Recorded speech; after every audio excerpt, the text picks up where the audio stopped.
My name is Daniel Carter.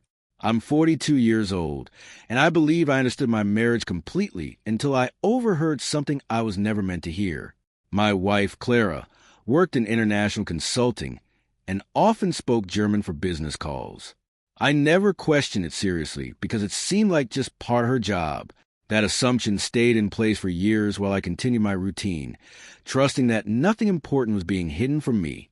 Everything changed one evening when I came home earlier than expected and heard her speaking German on a phone call. Her tone was different from her usual professional voice. It was more personal, more relaxed, and more private. I stayed in the hallway without interrupting, and then I heard something that immediately made me focus completely. She said she was pregnant. She also said that I did not know yet, and that she would tell me later. I stood still because I understood enough German to recognize the meaning clearly. I had never fully admitted it before, but I understood more than I had ever shown. The conversation continued, and I realized she was discussing timing and planning with her boss, as if my awareness of the pregnancy was something that could be delayed for strategic reasons. Nothing in that moment was emotional at first. It was simply factual and direct, and that made it more disturbing. After that, I started paying attention more carefully. I began noticing patterns in how conversations stopped when I entered a room and how quickly she would switch topics or languages when I was nearby. At home, she continued acting normally, asking about my day and maintaining routine conversations, but I could no longer ignore what I had already heard. I also started reviewing my old German knowledge quietly, realizing I understood far more than she assumed. The final confirmation came during a business dinner with her European team. She and her boss spoke in German freely, assuming I could not understand. Halfway through the conversation, she mentioned the pregnancy again. Her boss responded, and I understood every word clearly. At that moment, I finally spoke in fluent German and told them I had understood everything they had been saying for a long time. The reaction was immediate silence. After that night, nothing in the relationship stayed the same. Conversations at home became slower and more cautious. The hidden layer of communication between them had been exposed, and there was no way to return to the previous version of trust. What I had learned was not just about the pregnancy itself, but about how decisions involving my life had been discussed without my awareness. Eventually, there were direct conversations about what had happened. She admitted that she had delayed telling me based on advice from her work environment, where personal timing was treated as something to manage strategically. That explanation did not remove the core issue. The problem was not the pregnancy alone, but the fact that I had been excluded from information that directly affected my life. In the end, nothing dramatic was needed to end the situation as it was. There were no arguments that changed the facts. Once I understood the full context of what had been said in German, the structure of the relationship changed permanently. The issue was not language. It was access, trust, and transparency. Once that is broken, the relationship cannot return to its previous form. The next few days after that discovery were unusually quiet, not peaceful, but controlled silence. Clara acted as if nothing had fundamentally changed, but her behavior became more careful, almost calculated. Conversations were shorter. Eye contact was less direct. Even simple discussions like dinner plans felt filtered, as if every sentence was being checked before being spoken. I did not confront her immediately again. Instead, I observed. I wanted to understand whether what I had heard was a single incident or part of a larger pattern. That uncertainty mattered more than emotion at that stage. It defined whether this was a misunderstanding or a structured concealment. During that time, I noticed she continued taking calls in German more frequently than before. She would move to another room, close doors, and lower her voice. The language itself was not the issue anymore. The issue was the separation of information. I was consistently positioned outside conversations that directly influenced decisions in our shared life. One evening, I asked a direct question without revealing what I already knew. I asked her why her communication with her boss had become so private. She answered quickly, saying it was only work pressure and sensitive client discussions. The explanation was simple, but it did not match the patterns I had already observed. The speed of her response was more revealing than the content itself. Later that night, I reviewed everything again in my mind. the pregnancy statement, the phrase about not telling me yet, the timing discussions. Each element on its own could be explained, but together, they formed a consistent structure of delayed disclosure. That structure implied intention rather than coincidence. I also realized something else during this period. My understanding of German was no longer theoretical. I had started actively processing it during conversations instead of passively recognizing fragments. That shift meant I was no longer dependent on translations or assumptions. I was directly interpreting meaning in real time, which changed the power balance of information completely. A few days later, another conversation confirmed the pattern again. I overheard her speaking with her boss once more. The tone was professional, but the content included references to scheduling medical appointments and aligning timelines with work commitments. There was no ambiguity in the meaning. The pregnancy was being actively managed as part of her professional planning. At that point, I stopped focusing on isolated statements and started focusing on intent. The key question was no longer what she was saying, but why I was not included in the decision-making process. That distinction became central to everything that followed. When I finally addressed it again, I did not mention the language or the specific conversations. I asked her directly whether there were decisions being made about our future that I was not part of. She denied it immediately, but the denial no longer carried weight because I already had direct context for how those decisions were being discussed elsewhere. What changed after that was not confrontation, but structure. I stopped relying on verbal explanations as the primary source of truth. Instead, I started evaluating consistency between behavior, timing, and communication patterns. That shift made the situation clearer, but also more irreversible. The situation escalated quietly rather than suddenly. There was no single confrontation that changed everything. Instead, it was a gradual tightening of distance between what was said and what was actually happening. Clara continued her routine, but I could now clearly distinguish between surface communication and underlying communication structures. One evening, she mentioned a follow-up medical appointment in a casual tone. I acknowledged it normally, but I paid attention to how carefully she framed the information. It was not presented as a shared decision or shared responsibility. It was presented as an update. That distinction mattered more than the content itself. At the same time, I noticed she began coordinating her schedule more tightly with work obligations. Meetings, travel plans, and personal appointments were being arranged in a way that minimized overlap with direct home discussions. It created a separation between her professional environment and our shared environment that was becoming increasingly defined. I also observed changes in how she responded to questions about the future. When I asked simple things like timing of upcoming events or long-term planning, her answers became less specific. She would use phrases that avoided commitment, such as "we will see" or "it depends on work." This ambiguity was consistent, not occasional. During this period, I also continued strengthening my own understanding of German deliberately. I started listening more carefully, not just to vocabulary, but to context, tone, and implied meaning. I realized that understanding language is not just about translation, but about recognizing intention behind structured speech. That awareness changed how I interpreted every conversation I overheard. One afternoon, I returned home earlier than usual and heard her speaking again in the study. This time, the conversation was longer and more detailed.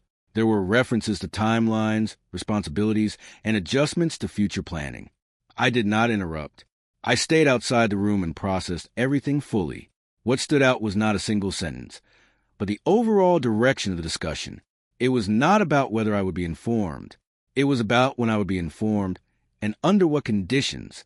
That framing implied that disclosure to me was a controlled step in a process rather than a mutual decision in a relationship. After that, I stopped asking indirect questions. I already had enough information to understand the pattern. The issue was not lack of communication.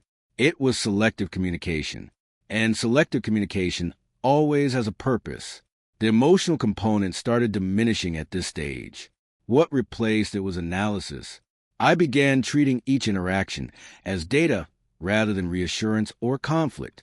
That shift created distance between us that was not visible externally, but was very real internally.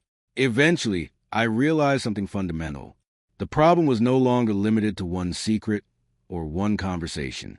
It was a structure of how information flowed between us. And once that structure is established, individual conversations no longer matter as much as the system they belong to. The turning point came during a routine business event Clara asked me to attend with her. It was not presented as anything unusual, just another professional dinner with colleagues and international partners.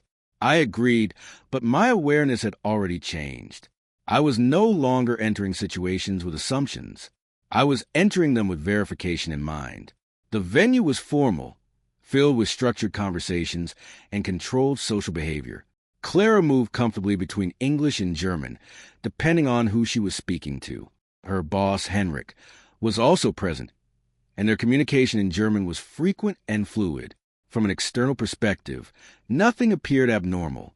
From my perspective, I was now actively interpreting everything being said.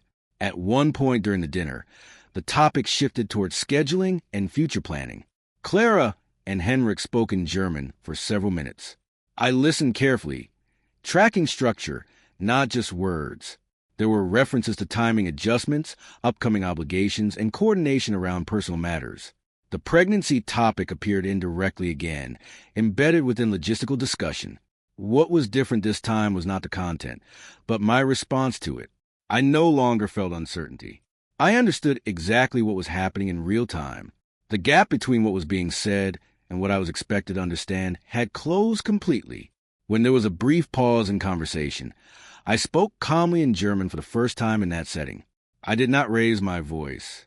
I did not interrupt aggressively. I simply stated that I had understood the discussion. The reaction at the table was immediate and controlled, but visibly disrupted. Clara turned toward me with a level of shock that confirmed she had not anticipated this outcome.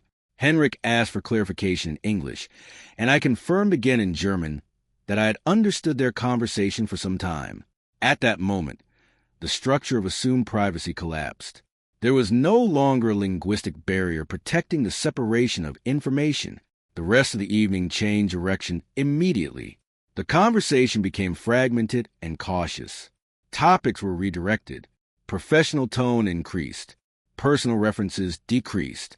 The natural flow of their interaction was no longer possible in the same way. On the way home, silence replaced discussion. Clara did not attempt to reframe the situation during the drive. That absence of immediate explanation was significant.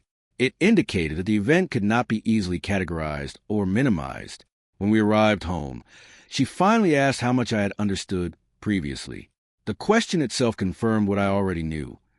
This was not about a single moment of disclosure. It was about the extent of information I had been excluded from over time. I did not answer with emotion. I answered with precision. I explained that understanding had not started at the dinner. It had started earlier, when I first recognized the pattern of language use and timing. That meant the issue was not exposure. It was duration. At that stage, the situation was no longer about language ability. It was about informational control within the relationship. And once that control structure is identified, it cannot be ignored or reverted to its previous state. After that dinner, the dynamic between us changed in a measurable way. Not emotionally at first, but operationally. Conversations became shorter and more structured. Clara stopped switching into German in my presence entirely, which confirmed that she now accounted for my understanding when communicating. That alone proved the earlier assumption of my ignorance had been central to how she managed information. What followed was a period of reassessment on both sides, although it was never stated openly. We continued living in the same apartment, maintaining basic routines like meals, schedules, and household tasks. But the informational symmetry that normally defines a relationship had already broken. We were no longer operating with the same knowledge base. Clara eventually initiated a conversation about what had happened, but it was carefully framed. She focused on communication gaps rather than content. She emphasized timing, workplace pressure, and external influence from her professional environment. However, none of those explanations addressed the core issue, which was exclusion from direct knowledge about a life-altering condition. During this discussion, I asked a direct question. whether there had been any intention to delay informing me beyond the point of professional convenience. Her response was noncommittal. She avoided confirming or denying intent, instead repeating that she was managing multiple responsibilities. That phrasing reinforced a pattern of structured ambiguity that had already been present for some time. At this stage, I shifted focus away from individual statements and toward consistency. I began evaluating whether her explanations aligned with observable behavior over time. The result was clear. There was a sustained pattern of controlled disclosure based on situational convenience rather than shared decision-making. I also reviewed my own position in the relationship objectively. My role had effectively shifted from participant to secondary recipient of information. Critical updates were filtered through timing, context, and external influence before reaching me. That structure is not accidental in a functional partnership. It is designed or allowed to exist. The pregnancy itself was no longer the only focus. It had become one element within a broader system of communication control. The central issue was not what was being hidden, but how decisions were being sequenced and who was authorized to know them first. Eventually, Claire acknowledged that her boss had advised her to delay disclosure until a more stable professional window was available. That admission clarified the external influence but did not resolve internal responsibility. The decision to follow that advice still required personal acceptance. From my perspective, the defining issue was simple. A shared life decision had been treated as a variable within professional optimization process rather than a mutual conversation between partners. That distinction is structural, not emotional, and structural problems do not resolve through explanation alone. After that conversation, the relationship did not return to its previous state. It also did not collapse immediately. It entered a controlled, unstable phase where both sides continued functioning, but under altered assumptions. Clara stopped discussing her work in detail, not because I asked her to, but because she understood that information could no longer be selectively filtered without consequence. The informal separation between work life and shared life became more rigid, almost offensive. At the same time, I stopped asking broad, open-ended questions. I no longer relied on her framing of events to construct understanding. Instead, I focused only on direct statements and observable facts. That shift reduced conversation volume, but increased informational accuracy.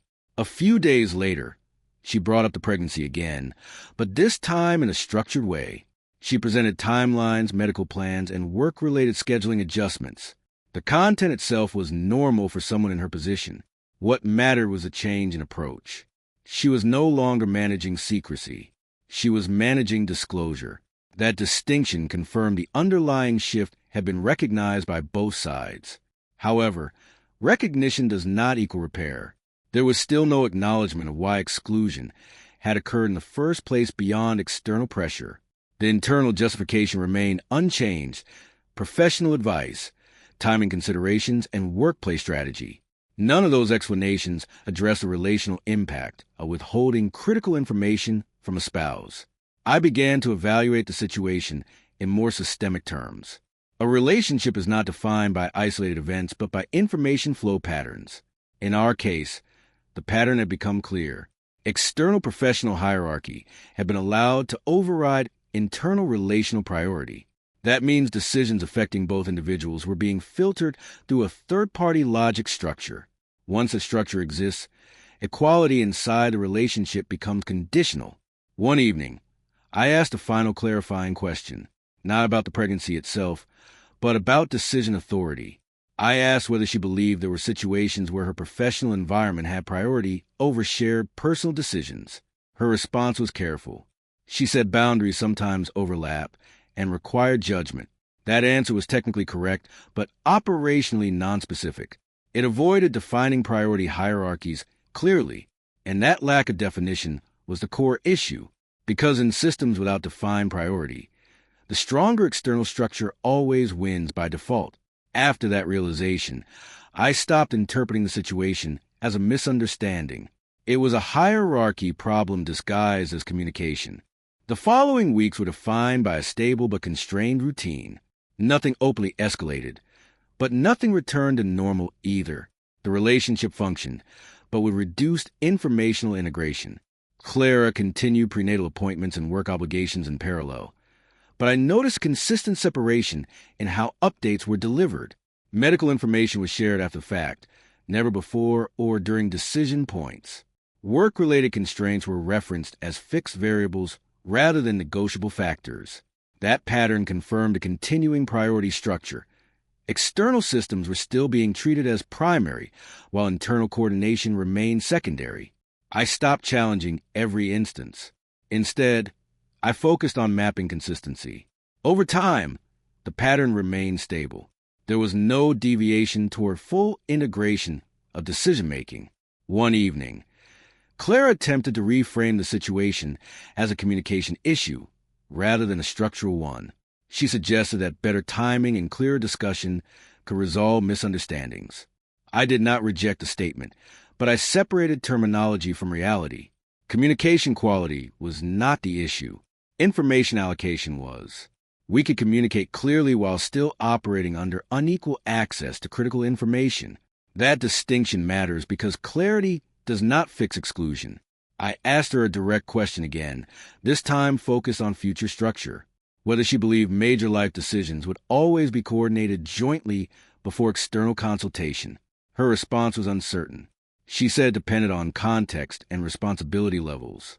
That answer confirmed the absence of a fixed decision framework.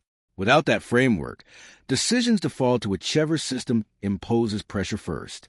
In this case, professional hierarchy consistently preceded relational consultation.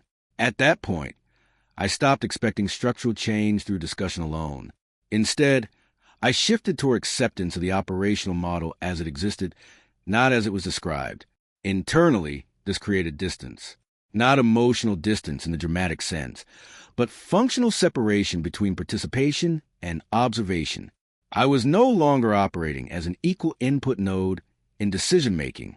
I was receiving outputs after upstream processing had already occurred elsewhere. That realization changed how I interpreted every future interaction. Nothing was assumed neutral anymore.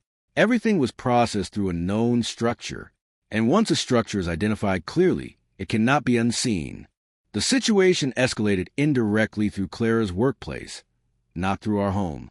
That distinction mattered because it confirmed where the primary pressure points actually existed. Her schedule became increasingly dependent on structured planning cycles from her consulting firm. Meetings were rescheduled frequently, deadlines tightened, and client demands increased. What changed was not the workload itself, but how rigidly it dictated personal availability. I observed a clear pattern. Whenever professional intensity increased, informational transparency in our relationship decreased proportionally. That inverse relationship became consistent enough to treat as a system rule rather than coincidence. At home, conversations about the pregnancy shifted again. Instead of updates or planning discussions, they became brief status statements. Medical developments were mentioned after completion. No advanced consultation occurred. This reinforced a key structural point. I was no longer part of the planning layer, only the reporting layer. One evening, I asked whether her boss was aware of how much influence his timing recommendations had on our personal coordination. Clara hesitated before answering. She said he was only providing professional guidance based on workload optimization. That phrasing was important. It confirmed that external authority was being applied to internal life decisions using efficiency logic rather than relational logic. I asked a follow-up question, whether she believed that logic should extend to personal milestones in general. Her answer was non-committal again. She said it was difficult to separate work from life completely in her field. That statement effectively eliminated the boundary between systems. If separation is impossible, then external systems naturally dominate by default. Later that week, I reviewed everything again without emotion attached. The conclusion remained unchanged. Decision-making authority was not shared equally. It was distributed according to external pressure hierarchy. At that point, the issue was no longer about secrecy or language or even timing. It was about governance. Who governs information flow governs outcomes. And in this case, governance had already been outsourced without explicit agreement. Clara did not describe it that way. She likely did not conceptualize it that way at all. But systems do not require awareness to function. They only require repetition. And repetition had already established the structure firmly. The next stage did not arrive through conflict. It arrived through exhaustion of explanation. Clara attempted once more to normalize the situation by reframing it as temporary imbalance caused by professional demands. She emphasized workload cycles, project pressure, and the complexity of coordinating high responsibility roles. I did not dispute any of the operational facts. The workload was real. The pressure was real. The schedule constraints were real. What I rejected was the conclusion being drawn from those facts. Real constraints do not automatically justify exclusion from fundamental life decisions. They only explain delays. They do not redefine authority. That distinction had been absent from every prior justification. At this stage, I stopped engaging in iterative clarification conversations. The pattern had already stabilized. Further discussion only repeated the same structure in different language. Instead, I focused on a single question internally: whether the current model of decision-making was compatible with shared life structure. The answer was no, because a shared life requires symmetrical access to critical information before decisions are operationalized. In this case, access was consistently asymmetrical. Clara eventually acknowledged that her initial decision to delay telling me about the pregnancy had been influenced not only by work advice, but also by a desire to avoid disruption during a critical professional period. That admission clarified intent more than previous explanations had. It confirmed that optimization of external stability had been prioritized over internal coordination. I responded without escalation. I stated that I understood the reasoning, but that understanding does not equal agreement. And agreement is not required for structural incompatibility to exist. She asked whether I considered the situation reparable. I answered based on structure, not emotion. I said that repair requires alignment of decision principles, not just communication adjustments. At that point, we were operating under different principles. One system prioritized external optimization first, relational consultation second. The other required relational consultation as the primary filter for any shared life decision. These systems cannot coexist without one dominating the other, and dominance always resolves itself through repetition, not negotiation. After that conversation, there was a noticeable reduction in attempts to reframe the issue, not because it was resolved, but because it was no longer interpretable in a way that produced agreement. We had reached structural divergence, and divergence does not require conflict to persist. The final stage did not involve reconciliation in the traditional sense. There was no decisive argument, no emotional collapse, and no single conversation that reset the relationship. Instead, there was a transition into stable separation of roles. Clara continued her professional trajectory and pregnancy management with full operational control over her schedule. I continued maintaining my own routines without attempting to reintegrate into decision pathways that no longer included me. The key change was acceptance of structure rather than resistance to it. Over time, communication became strictly functional. Information was exchanged when necessary, not collaboratively constructed. There were no longer discussions about timing or planning in a shared sense. Each domain operated independently, with occasional overlap. Clara eventually stated that she understood my position regarding exclusion and delayed disclosure. She did not dispute the facts. She acknowledged that the process had created a permanent shift in trust and coordination. However, acknowledgement did not translate into structural reversal. It rarely does. From my perspective, the defining conclusion was simple. The relationship had not failed due to a single event. It had reorganized itself around an external hierarchy of decision-making that was incompatible with shared governance. Once that hierarchy was established and acted upon, restoration would have required rebuilding the entire decision structure from the ground up. That did not occur. Instead, both sides adapted to the new configuration. I no longer interpreted silence or delayed disclosure as anomalies. I interpreted them as outputs of an established system that removed ambiguity, but also removed the possibility of returning to the earlier version of the relationship. Clara gave birth months later. I was informed after medical confirmation, and logistical arrangements were already in place. I attended, but in a limited capacity defined by prior coordination rather than shared planning. The experience was not dramatic. It was structured, controlled, and formally organized. Afterward, life continued without confrontation, but also without restoration of the previous relational model.